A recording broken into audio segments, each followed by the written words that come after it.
Hello and welcome to part 4 of this video series on the Johns Hopkins PPE kit creation process. This video is about optimizing the process as a whole to make sure there are no bottlenecks. And I'll be talking about it in 3 parts. First, I'll go over the spreadsheet and what it can currently do. Secondly, I'll talk about the data that was used to create it.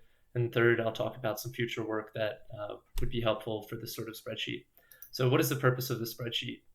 What you see here is that you can put in the number of kits you desire, or the number of volunteers you have working, and this will give you an estimate of the number of hours it takes you to reach the goal.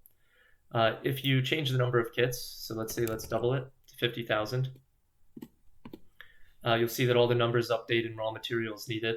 And most of these are obvious. There's one marker in each kit, so you need 50,000 to make 50,000 kits. The ones that are less obvious and maybe more valuable to somebody who's planning are like, how many utility knives do you need as they wear out? How many glue sticks do you use? What's the rate that they get expended?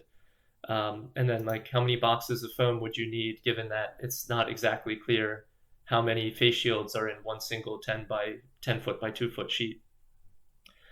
The next feature is that if you put in the number of people working, of course it changes the number of hours, but also on the next tab, it will change the number of people that should be on each job.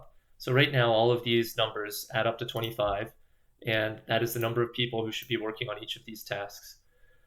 The way that was, let's move into the way that was calculated now. So I'm going to go to the second part of this video where we talk about the data that was used.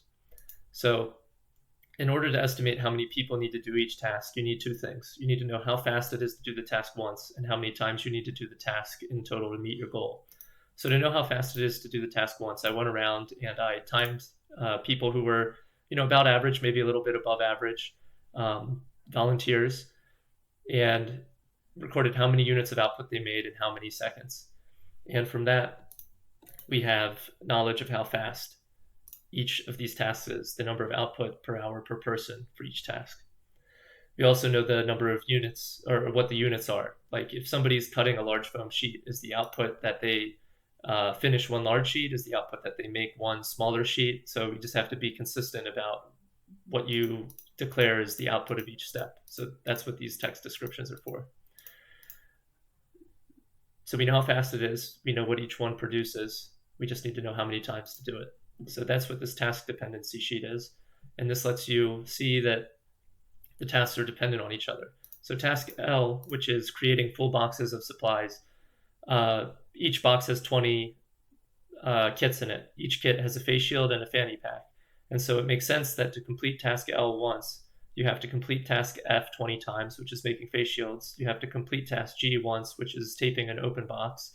You have to complete task K 20 times, which is finishing a fanny pack. And if you look at task F, you'll see that task F itself requires task D and E, and you see D requires B and C, and so on. So this gets you a cascade of all the different things that are necessary to make 1 unit of your final task L. All of that goes together to make these ratios of how many people should be working on each task. And in reality, if you're all in the same room, you can kind of do it ad hoc, where you just assign people to whatever's lacking. But if you were distributed across a much wider network, and you had to assign, let's say, like a whole building of people to only do one task for a certain day, it's more important that you can predict what you need rather than be reactive and just respond to what's missing. Okay, so we talked about task dependencies. Let's go to the next set of data that was needed to make these functions, which is to understand the amount of raw materials that are needed for each step. So if you look at step A, we see that it consumes boxes of foam and utility knives. And we see that step B also consumes utility knives at a certain rate. And if you add these up and you multiply them by the number of times each of these steps will occur, you get these raw materials needed numbers from the first sheet. So that's the conclusion of the section about what data was used to make this. The final thing that would be nice for future work is to keep track of the inventory you actually have on hand relative to the raw materials you need to meet your goal, and especially to keep track of any of the intermediate outputs of these tasks. It's often the case that it's more efficient to just let people keep doing one task rather than have them change a lot.